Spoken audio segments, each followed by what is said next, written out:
В завершении выпуска. Предстоящий 2015 в республике объявлен годом предпринимательства. В минувшие выходные в Мирнинском районе состоялось торжественное закрытие уходящего года культуры.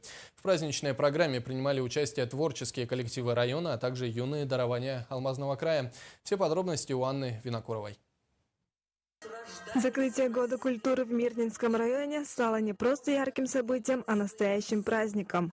В большом зрительном зале универсального театрально-киноконцертного центра собрались люди, которые посвятили свою жизнь служению культуре, а также представители поселений Мирнинского района, представители акционерной компании «Алроса», гости и жители района. Буквально в начале февраля этого года во Дворце спорта «Кимберлит» мы дали старт Году культуры в Мирнинском районе. За это время очень много изменилось. Изменилась наша страна. В ней прибавилось 2 новых субъекта. Страна, численность населения у нас увеличилась на несколько миллионов человек. Мы оказались в режиме новых, такого слова, как международные санкции.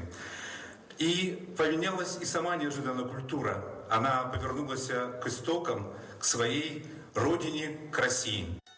Программа закрытия Года культуры была очень насыщенной, в ходе которой организаторы смогли подчеркнуть все богатство и многообразие культуры Алмазного края. На сцене выступили воспитанники городских и поселковых домов культуры. Продемонстрировали свое творчество и национальные коллективы. Также в рамках торжественного мероприятия были вручены государственные награды Министерства культуры Республики Саха-Якутия и награды Мирнинского района самым достойным и активным работникам культуры.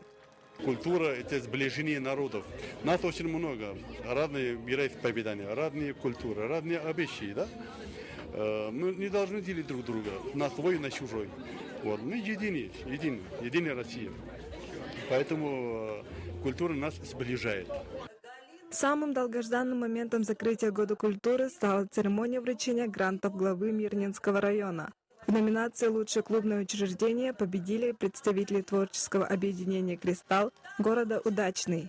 Грант лучшего поселкового дома культуры получили работники Дома культуры «Вилюйские огни» поселка Чернышевский.